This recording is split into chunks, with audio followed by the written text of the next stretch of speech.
So welcome back. We resume tonight the 15th chapter in the Life Divine, the Supreme Truth Consciousness, roughly midway through the chapter at this point.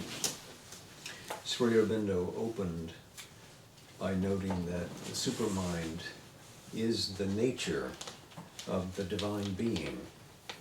It is a self-ordering consciousness who is present everywhere in all things and works always towards harmony, which is implicit in its nature. In fact, it is a harmony of the whole. It is a self-determining harmony of the whole. So what it sees in its conceptive vision is inevitably worked out to perfect fruition. This conscious being views itself subjectively as time. It views itself objectively as space, but not in the mental way that we divide from our physical experience of the world.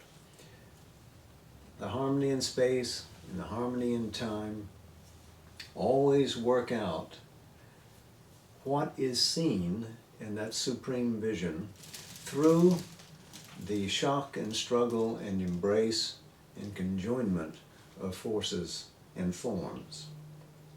The supermind sees the whole, and while it sees the whole, it contains them.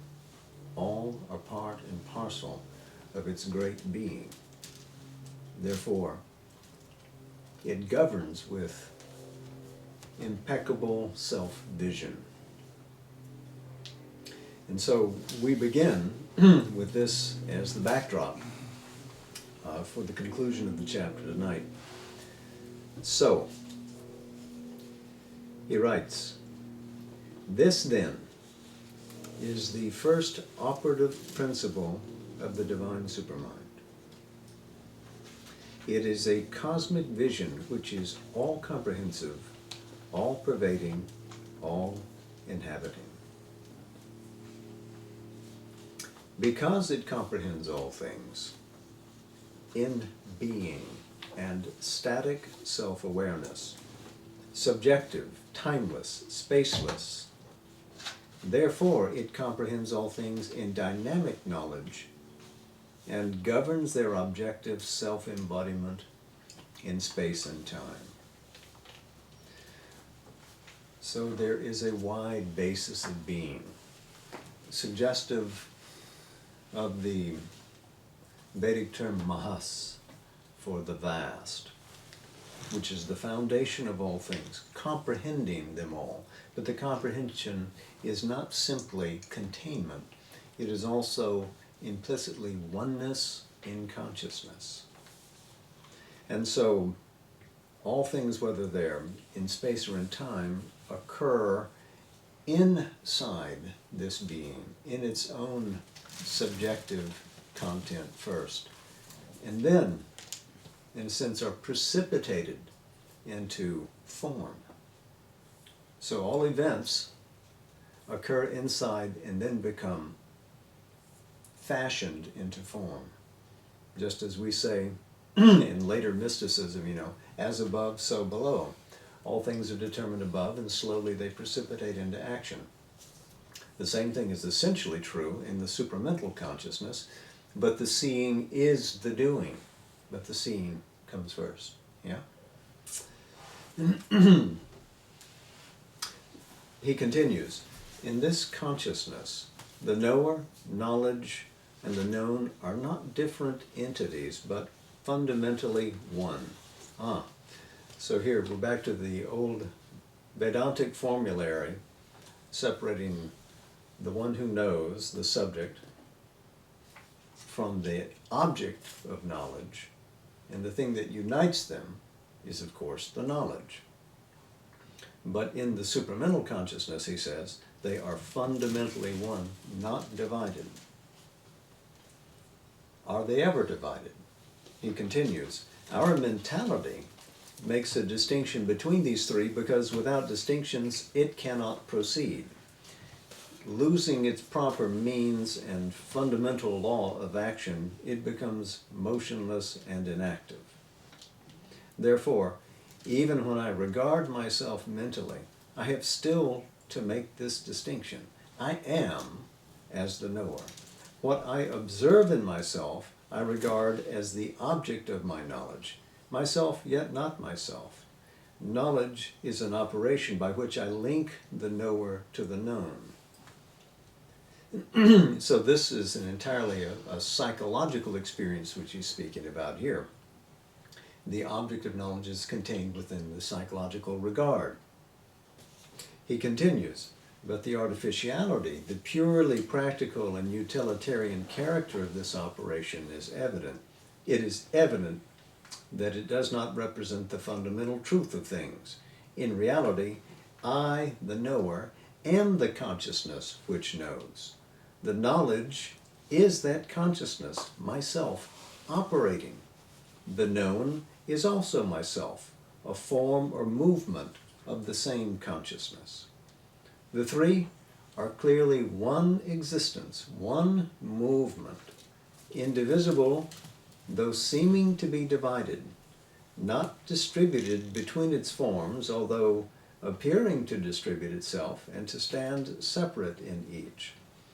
Now, he'll flesh this out more in coming paragraphs. But he establishes in this description of the psychological experience one might have something that is akin to the nature of the supramental. Looking for analogies, this is a close one. But this is a knowledge which the mind can arrive at, can reason out, can feel, but cannot readily make the practical basis of its intelligent operations. In other words, that these distinctions are artificial. We still function as if they were true. And with regard, he says, to objects external to the form of consciousness which I call myself, the difficulty becomes almost insuperable. Even to feel unity there is an abnormal effort, and to retain it, to act upon it continually, would be a new and foreign action not properly belonging to the mind. So it's one thing when we look at our own psychological experience, and we recognize that we're watching the play of our thought, and that we derive something from that play of thought. But that thought is ours, and the object upon which we fix our attention is also ours. In fact, there is no actual division among them. And yet, even with regard to understanding the way we work within, we can't seem to attain a mastery of it such that we always feel that unity, which must be there, which is the ground uniting them all. It's even worse, he says, when we come to regard objects outside ourselves. There it seems to be almost insuperable. And he says you have to make an abnormal effort.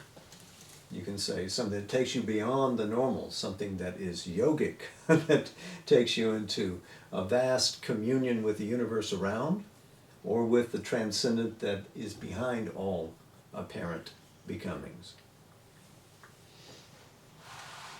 He continues, mind can at most hold it as an understood truth, so as to correct and modify by its own normal activities, which are still based upon division, somewhat as we know intellectually that the earth moves round the sun and are able to correct by it, but not abolish the artificial and physically practical arrangement by which these senses persist in regarding the sun as in motion round the earth. But the supermind possesses and acts always, fundamentally, on this truth of unity, which to the mind is only a secondary or acquired possession and not the very grain of its seeing. Sri Aurobindo is being generous. At which point in our development have we been able to arrive at an actual unity? We strive for it from our intellectual moorings, but we don't quite arrive at it. Even with the queen of sciences, physics, do we achieve that kind of success? Still less in other fields of endeavor. But However, the mind may struggle in its aspiration to attain unity. In the supermind, it is the very natural act. It is the basis of things. It is fundamental. Supermind, he writes, sees the universe and its contents as itself in a single indivisible act of knowledge, an act which is its life, which is the very movement of its self-existence. So we try to construct a unity, and it becomes something rational, something idealistic, something divorced from our actual physical experience, our substantive, tangible experience. But to the supramental consciousness, that unity is the very substance. For it, that is the truth, the resounding truth of its nature. It's not searching for unity. It can never abandon unity. But unlike the fish swimming in the water not aware it's there, the supramental consciousness is always aware of the surrounding, harmonizing totality of things. It is a totalizing consciousness. So back to the paragraph. Therefore, this comprehensive divine self-consciousness in its aspect of will does not so much guide or govern the development of cosmic life as consummated in itself by an act of power which is inseparable from the act of knowledge and from the movement of self-existence, is indeed one and the same act. So it doesn't have to direct things, because inevitably its will be done. It doesn't have to drive things along like the cowhand drives cows along to get into the pen. It knows that inevitably all will come to the right point. In other words, it is an act of consummation, inseparable from the act of knowledge. As it sees, it does. It's a handy formulary when we speak about the supramental. What it wishes to do is done automatically, because its vision is based on truth of being, and its power is based on the infinity of its conscious sight.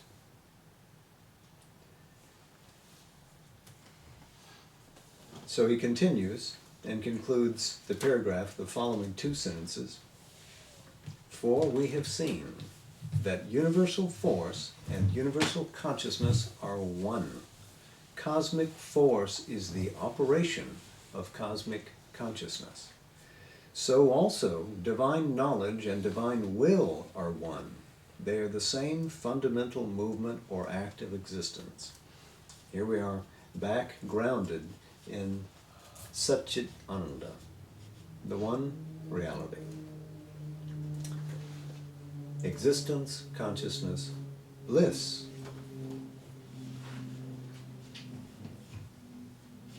So what it conceives within itself, it fulfills perfectly, does this supramental consciousness, which translates Satchit Ananda into teeming multiplication of its oneness. This indivisibility of the comprehensive supermind, which contains all multiplicity without derogating from its own unity, is the truth upon which we have always to insist if we are to understand the cosmos and get rid of the initial error of our analytic mentality. The words are suggestive here, so the first operative principle, remember, is this all-comprehensive poise of the supermind, which establishes the vastness upon which all things depend.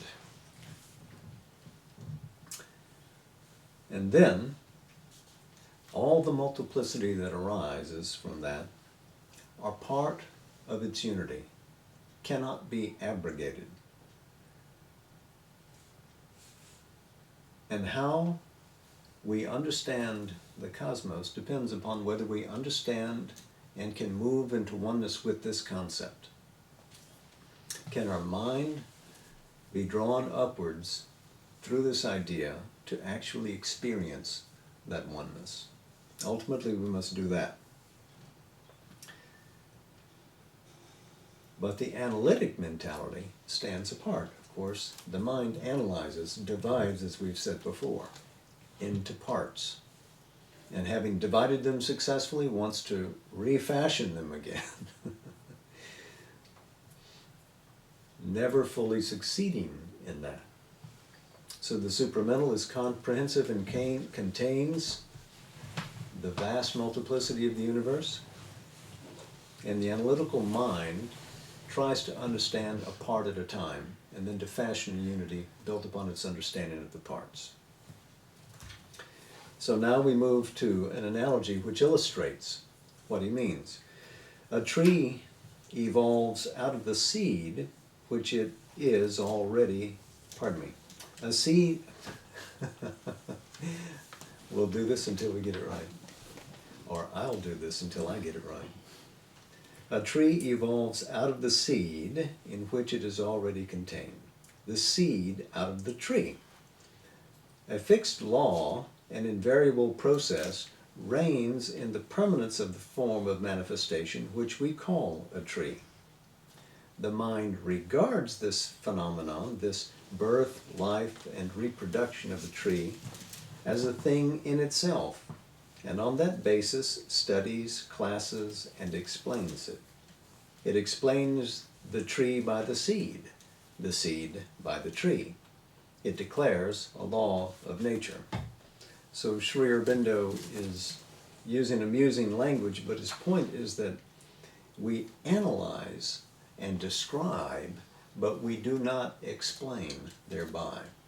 Because the explanation would require an understanding of the whole and a communion with the motivation that impelled that thing forward. It would mean understanding the will and the knowledge at once. So he continues, but it has explained nothing. It has only analyzed and recorded the process of a mystery. Supposing even that it comes to perceive a secret conscious force as the soul, the real being of this form, and the rest is merely a settled operation and manifestation of that force, still it tends to regard the form as a separate existence with its separate law of nature and process of development. So even when there is some mystic intonation that reaches into the mind and reveals to it the nature of a secret soul that's manifesting through all of this, it still wants to take the appearance of that form and declare it to be validly separate. This next sentence, in the animal and in man, with his conscious mentality, this separative tendency of the mind induces it to regard itself also as a separate existence, the conscious subject, and other forms as separate objects of its mentality.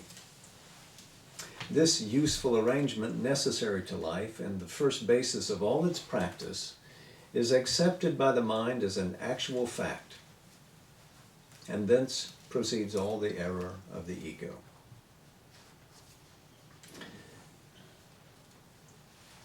In the original passage in the aria, it read, when the animal emerges with its conscious mentality, this separative tendency of the mind, etc. So you can see he wanted to strengthen that sentence a bit with that improvement. So the sense of separation gives us a hint of the evolutionary necessity that comes along with this original differentiation or division. He continues then, but the supermind works otherwise. Back to our analogy. The tree and its process would not be what they are, could not indeed exist, if it were a separate existence.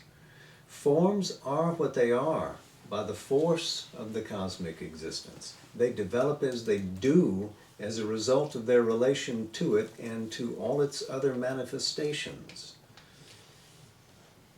The separate law of their nature is only an application of the universal law and truth of all nature. Their particular development is determined by their place in the general development. The tree does not explain the seed, nor the seed the tree. Cosmos explains both, and God explains cosmos. The supermind, pervading and inhabiting at once the seed and the tree and all objects, lives in this greater knowledge which is indivisible and one, though with a modified and not an absolute indivisibility and unity. In this comprehensive knowledge, there is no independent center of existence, no individual separated ego such as we see in ourselves.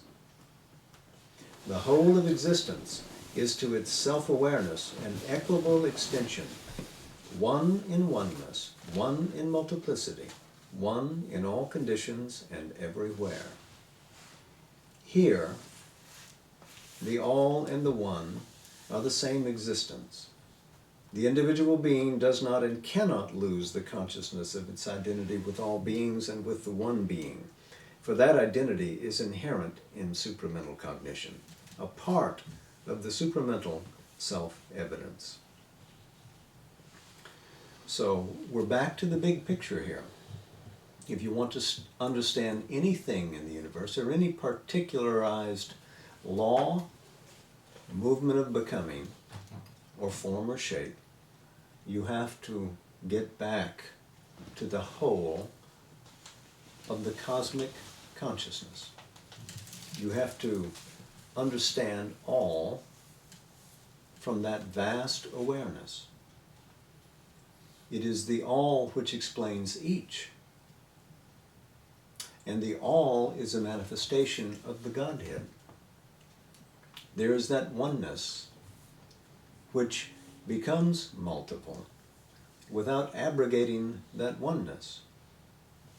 Everything exists always within that oneness. So if you want to understand anything, you must get to that reality. So the law of the whole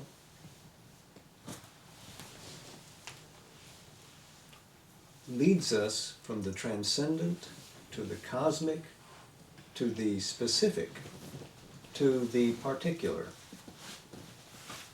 So we could note that it is a built-in incapacity of science to construct unity, even though it achieves or aspires to achieve and erect in a theory a simulacrum of what that might be. It is a model which represents the whole.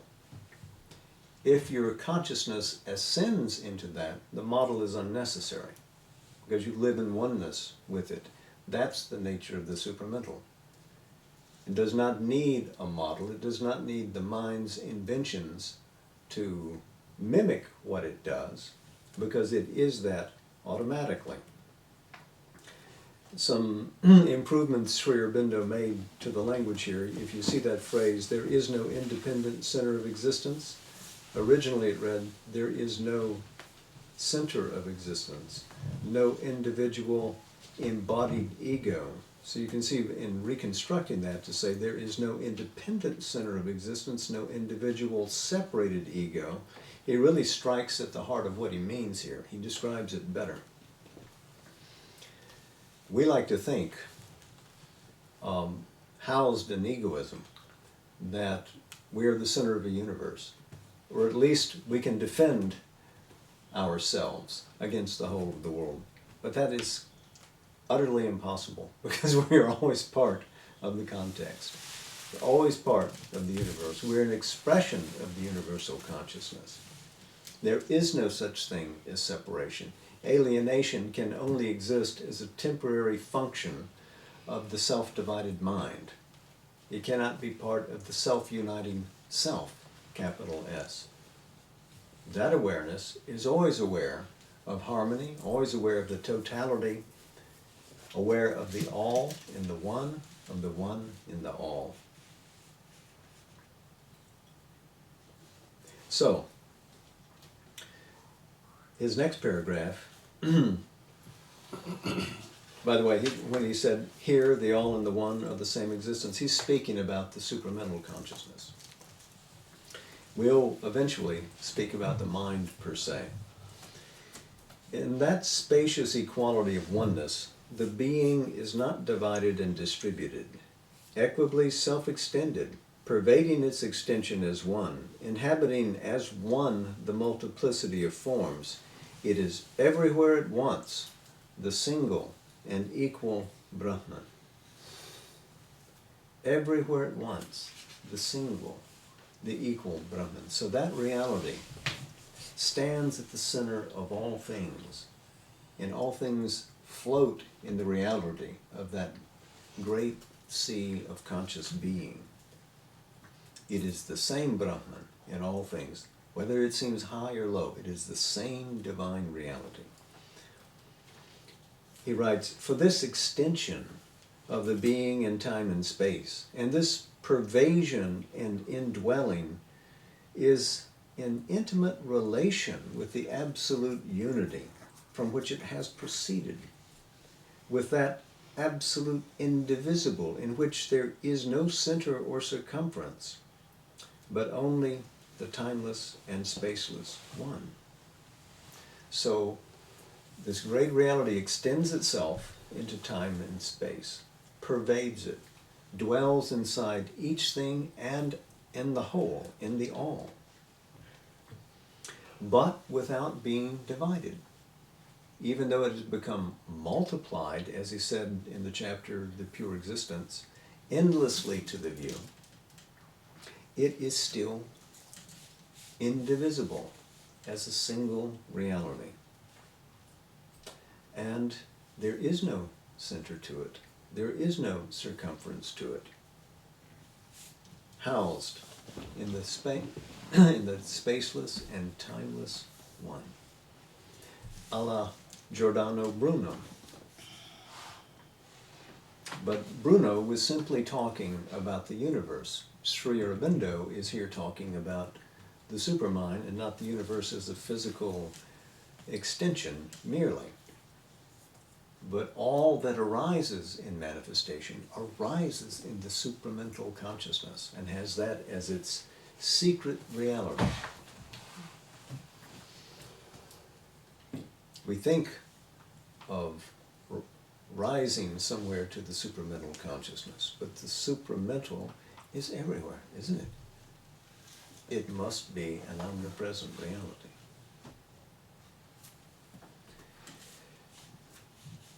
To continue that paragraph, that high concentration of unity in the unextended Brahman must necessarily translate itself in the extension by this equal pervasive concentration, this indivisible comprehension of all things, this universal undistributed immanence, this unity which no play of multiplicity can abrogate or diminish. So what he's speaking about here is that the unity of the transcendent Brahman represents itself in this universalized consciousness as a pervasive and immanent reality. It is everywhere. It is the foundation of the supramental being. Now he continues in something which is almost an echo of an Upanishad, like the Mundaka Upanishad. He quotes, Brahman is in all things are in Brahman, all things are Brahman, is the triple formula of the comprehensive supermind. a single truth of self-manifestation in three aspects, which it holds together and inseparably in its self-view as the fundamental knowledge from which it proceeds to the play of the cosmos.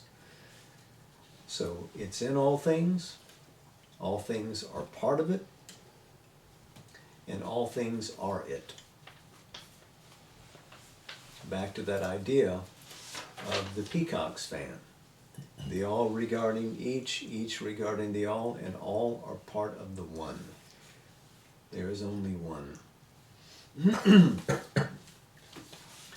So, what he has said here then is that out of that originating supramental creative consciousness is this first status, this primary status of the supermind as a comprehensive awareness. All comprehending in terms of understanding, yes, in terms of perfect knowledge, but comprehending in terms of all things exist within it.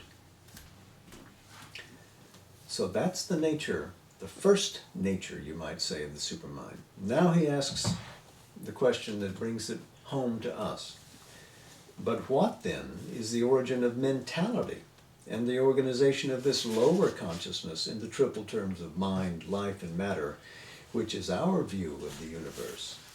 For since all things that exist must proceed from the action of the all-efficient supermind, from its operation in the three original terms of existence, conscious force, and bliss, there must be some faculty of the creative truth consciousness which so operates as to cast them into these new terms, into this inferior trio of mentality, vitality, and physical substance.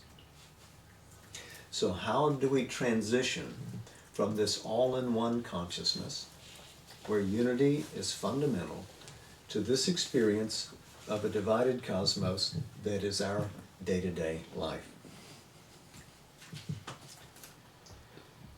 This faculty we find in a secondary power of the creative knowledge. Its power of a projecting, confronting, and apprehending consciousness in which knowledge centralizes itself and stands back from its works to observe them.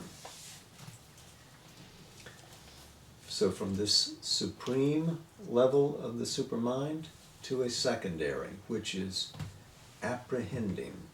So going back to knower, known, and knowledge, this apprehending aspect, we'll shorten it and say it's the apprehending aspect of the supermind, steps back, objectivize something in the front, keeping most of its conscious power in its subjective placement, and then looks at it so as to have the experience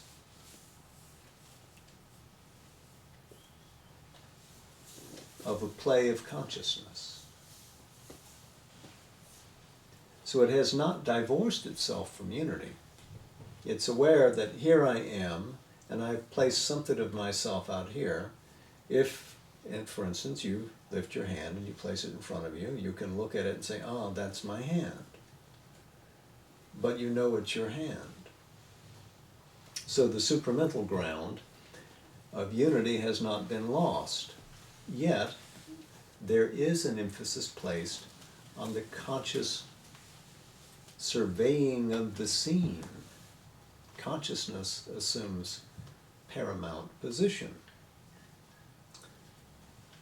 So he continues and concludes that paragraph by saying, and when we speak of centralization, we mean, as distinguished from the equable concentration of consciousness of which we have hitherto spoken, an unequal concentration in which there is the beginning of self-division or of its phenomenal appearance. This last phrase, or of its phenomenal appearance, is something Sri Aurobindo added to the text when it was revised into book form. So, I think we're ready then for the next paragraph. First of all, the knower holds himself concentrated in knowledge as subject, and regards his force of consciousness as if continually proceeding from him into the form of himself, continually working in it, continually drawing back into himself, continually issuing forth again. From this single act of self-modification proceed all the practical distinctions upon which the relative view and the relative action of the universe is based. So this is the seed of all that we experience in matter, life, and mind, is this originating wave of differentiation in the supramental consciousness. So this first stage concentrates that power as knowledge. A practical distinction has been created between the knower, knowledge, and the known, between the Lord, his force, and the children and works of the force, between the enjoyer, the enjoyment, and the enjoyed, between the self, Maya, and the becomings of the self. All this very pregnant language. So in whichever way you wish to look at this, as the deployment of the Chit Shakti of the divine, this is the division that allows that operation to work. If you're looking from the standpoint of what is the bliss of the experience of the universal movement, well, the enjoyer, the enjoyer, the enjoyment, and the enjoyed.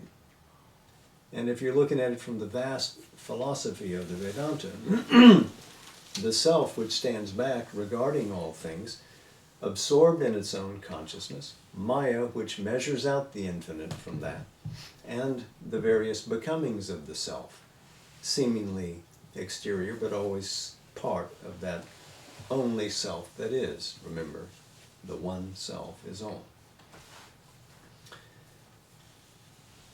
So that's the primary.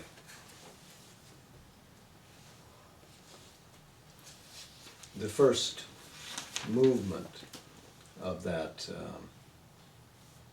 apprehending consciousness.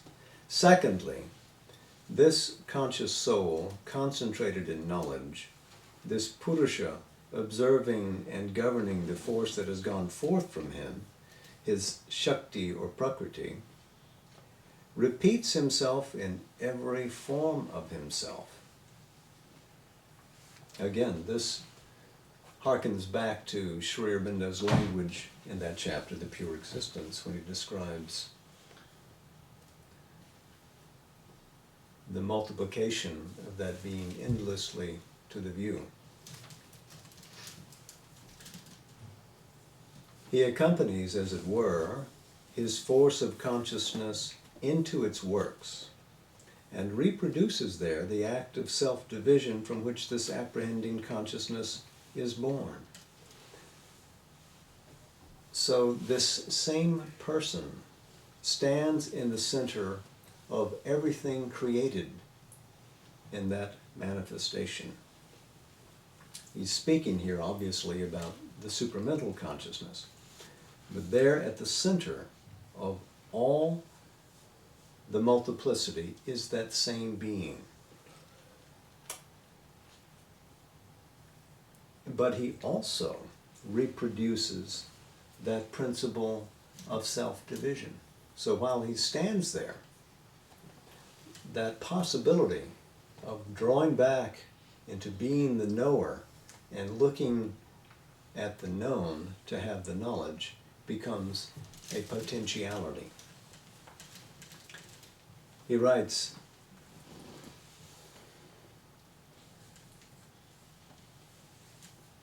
in each form, this soul dwells with his nature and observes himself in other forms from that artificial and practical center of consciousness. Did I read the previous sentence? Mm-hmm.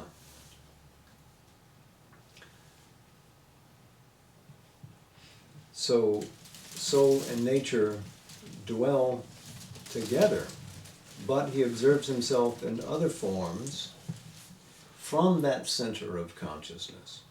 He regards it as if it's outside himself, even though it's within himself. In the supramental awareness, there is no division. There is no chopped up nature. Everything is a flow of oneness. And yet, there is this potentiality where we can concentrate within ourselves. As he said, we lose the equable distribution and become concentrated in the sense of I'm looking out. To have this experience of the play, which gives us delight. It also gives us the possibility of a further movement away from oneness, to which he will speak now. In all, it is the same soul, the same divine being.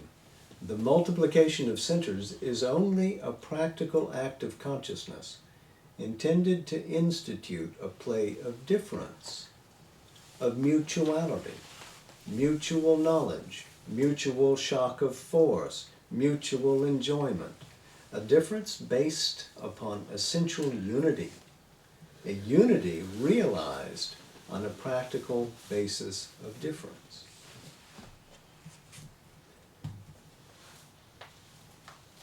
So this capacity to, in a sense, draw into reality from oneness, this vast multiplicity, and allow each member of the multiplicity to house itself primarily in a stance of consciousness which lets it look outside at the other, which is itself, as if it were outside, becomes the ground for a later field of distribution, which becomes division. So, he writes, we can speak of this new status of the all-pervading supermind as a further departure from the Unitarian truth of things and from the indivisible consciousness which constitutes inalienably the unity essential to the existence of the cosmos. We can see that pursued a little farther, it may become truly avidya, the great ignorance which starts from multiplicity as the fundamental reality, and in order to travel back to real unity has to commence with the false unity of the ego. So this original differentiation which occurs in the apprehending consciousness of the supermind, where oneness persists, but there is this differentiation and a permission, in a sense, is given to experience fully what is the subjective view of things and enjoying the apparently outward movement of objects of knowledge, which secretly are ourself, becomes the seed in our universe of what is real division. And then if we arrive at that disintegration or seeming disintegration, what we have to do to get back to unity is to somehow fashion it again. And so we begin by gathering into construct the various elements of our experience from matter, from life, from mind, and try to forge a conscious unity. And our first effort at that is the ego. And the ego is how we sort of rub against the universe to rediscover our true individuality. And then we have to outgrow that limited false individuality to regain the individual truth which is always housed in the universal. And that universal truth which is always housed in the transcendent. And so we grow back into greater being again, where we become one with everything. Ego is a first step towards the rediscovery of our secret nature and our secret soul, but it is not by any means anything more than a way house, a way station. So this new status that he writes about is the secondary apprehending aspect of the supramental consciousness, itself extended from the comprehensive. So Satchit Ananda, then the supreme status of the supermind, which is the creative consciousness, beginning with the broad basis of a comprehending awareness, and then moving into this confronting and apprehending secondary status, in which diversity starts to come forward without belying or putting to the back the unity which is its secret nature. And so we're moving outwards towards the diversity. So to continue with the paragraph, we can see also that once the individual center is accepted as the determining standpoint, as the knower, mental sensation, mental intelligence, mental action of will, and all their consequences cannot fail to come into being. But also, we have to see that so long as the soul acts in the supermind, ignorance has not yet begun. The field of knowledge and action is still the truth consciousness. The basis is still the unity. So, mind at this level of the great movement of creation in the supermind is a potential involution. And if it is potential, then it must become inevitable. Because what is empowered and seen in the supermind must come into actuality. So that involution of the mind from supermind must arrive at the ground from which we discover this separative individuality of which he was just speaking a sentence or two ago. So, for the self still regards itself as one and all things as becomings in itself and of itself. The Lord still knows his force as himself in act, and every being as himself in soul, and himself in form. It is still his own being that the enjoyer enjoys, even though in a multiplicity. So here, the self, the Lord, if you will, is still regnant, still rules over all the multiplicity, is present, actually, in each individual, is the ground of all their movement, is the force of their movement, is the delight experienced in the movement. He continues, the one real change has been an unequal concentration of consciousness and a multiple distribution of force. There is a practical distinction in consciousness, but there is no essential difference of consciousness or true division in its vision of itself. The truth consciousness has arrived at a position which prepares our mentality, but is not yet that of our mentality. And it is this that we must study in order to seize mind at its origin, at the point where it makes its great lapse from the high and vast wideness of the truth consciousness into the division and the ignorance. Fortunately, this apprehending truth consciousness, prajnana, is much more facile to our grasp by its nearness to us, by its foreshadowing of our mental operations, than the remoter realization that we have hitherto been struggling to express in our inadequate language of the intellect. The barrier that has to be crossed is less formidable. And thus he hints in 1915 at his own experience as he developed his consciousness and grew it towards that of the supramental, and leads us towards the next chapter, which will be the triple status of supermind. Because there are not just the comprehensive and the apprehending aspect of the supermental to consider. There is a third.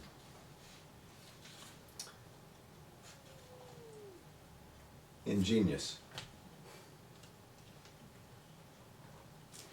Any questions to consider tonight before we go for our meditation?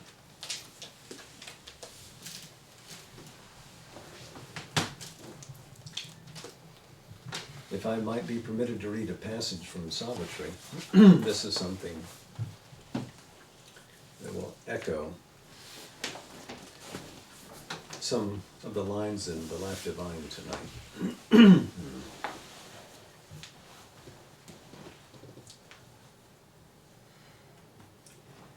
Yet eternity and infinity seemed but words, vainly affixed by mind's incompetence to its stupendous lone reality.